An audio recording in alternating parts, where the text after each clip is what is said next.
Bismillahirrahmanirrahim. Assalamualaikum warahmatullahi wabarakatuh. Halo semuanya. Nah, kembali lagi ke channel YouTube saya. Nah, di sini kita akan membahas lagi beberapa contoh soal. Saya sudah menyiapkan 2 soal. Nah, apa aja sih yang mau kita bahas? Jadi di sini kita akan membedakan kelajuan rata-rata dan juga kecepatan rata-rata. Dari namanya aja udah beda. Nah, tapi bagaimana sih kira-kira penyelesaiannya di dalam soal fisika? Nah, kita coba ya kita bahas. Di sini saya sudah menyiapkan 2 contoh soal. Soal yang pertama yaitu seperti ini. Nah, jadi kalau saya ilustrasikan kira-kira gambarnya akan menjadi seperti ini. Nah, kira-kira seperti ini. Jadi, di sini ada sebuah kapal pesiar meninggalkan pelabuhan ke arah utara dengan kecepatan 50 km per jam selama 10 jam. Oke, berarti gambarnya pertama ada di ke arah utara nih. Ada kecepatannya dan juga ada waktunya. Nah, terus setelah itu berbelok ke barat dengan kecepatannya 40 km per jam selama 20 jam. Oke, ya, berbelok ke barat 40 km per jam selama 20 jam. Tapi pada saat berbelok ke arah barat, di sini sempat bermalam selama 10 jam. Ya, jadi di sini ada bermalam. Makanya di sini saya tulis ini adalah T2 aksen.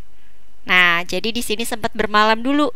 Baru setelah bermalam, di sini melanjutkan perjalanan lagi ke arah selatan dengan kecepatan 55 km per jam dalam waktu 20 jam. Oke, nah jadi yang ditanya adalah kelajuan rata-rata. Jadi konsep dari kelajuan rata-rata, kelajuan itu merupakan besaran skalar, jadi tidak memperhatikan arahnya. Ya, jadi mau bagaimanapun arahnya, ya hanya punya nilai aja. Seperti itu. Nah, di mana kecepatan kelajuan rata-rata itu kalau dari persamaan, karena di sini kelajuan itu merupakan skalar, maka di sini pun yang digunakan adalah jarak. Jarak itu adalah skalar, jadi sama-sama skalar. Jadi jarak tempuh total dibagi dengan waktu total. Nah, ngomongin jarak, apa sih jarak? Jarak total itu adalah panjang lintasan yang ditempuh selama bergerak. Jadi nanti kita akan hitung nih di sini. Nah, jaraknya itu totalnya berapa? Dari titik awal sini sampai titik akhir yang ada di sini. Kira-kira jaraknya itu berapa? Nah, bagaimana sih cara menghitung jarak? Berarti cara menghitung jarak itu tinggal nah, di sini S sama dengan V dikali T. Jadi di sini ada D1 nanti kan. Nah, terus ada D2, nah terus ada D3. Ya. Nah, pada saat D1 di sini berarti tinggal 50 dikali 10. Nah, maka hasilnya menjadi seperti ini. Jadi di sini adalah 500. Nah, D2. Nah, ini nih yang mau kita bahas. Tadi D2 itu ketika bergerak ke barat itu sempat istirahat kan? Nah, sempat istirahat. Jadi waktu istirahatnya ini tidak masuk ke dalam jaraknya. Ya, jadi jarak yang dihitung itu hanya ada ketika bergerak.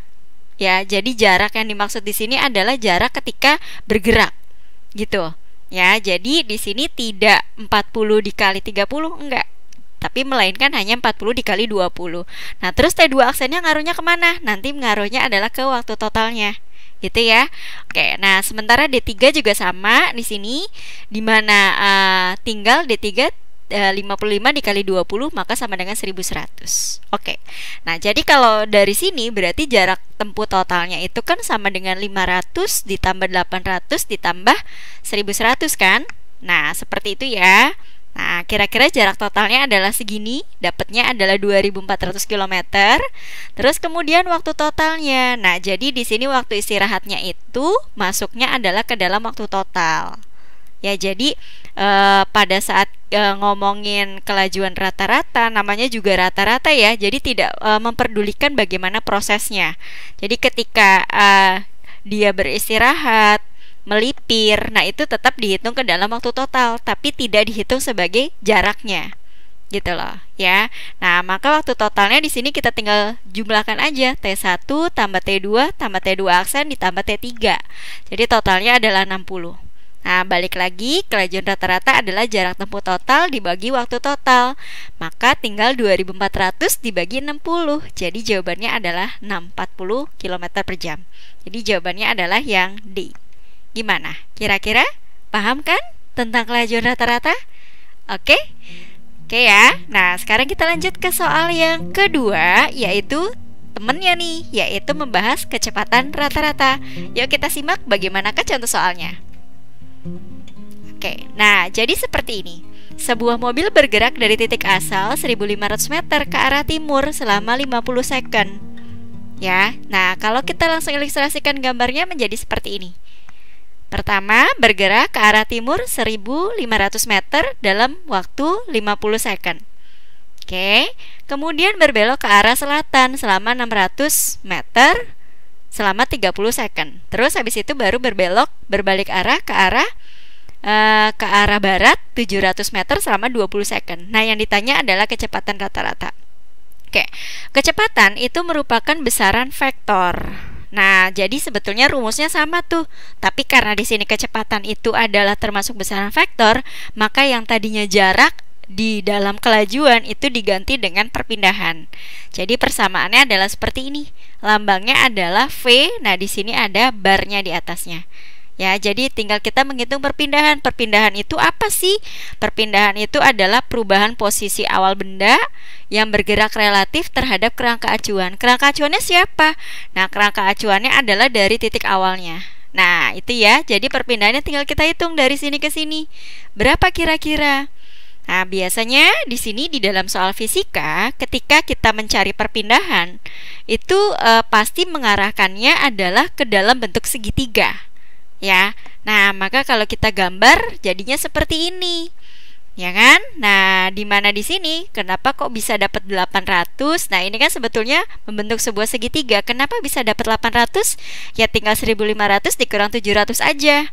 Nah, terus ini pastinya adalah 600. Nah, kalau kita lihat vektor perpindahannya, berarti di sini adalah tinggal 800-nya ke arah kanan, 600-nya ke arah bawah.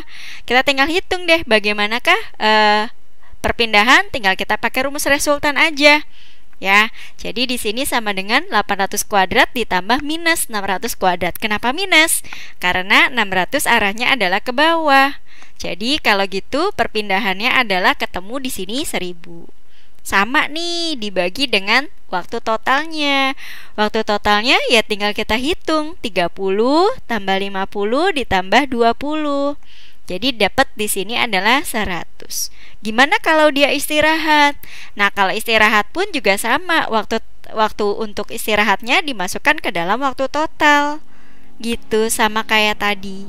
Seperti itu ya. Oke, maka dari sini kecepatan rata-ratanya tinggal kita bagi kan, 1000 dibagi 100. Maka hasilnya adalah 10 meter per second. Jadi jawabannya adalah yang E. Nah, kira-kira seperti itu perbedaan antara kelajuan rata-rata dan kecepatan rata-rata. Nah, kalau ada yang mau didiskusikan silahkan tulis di komen ya.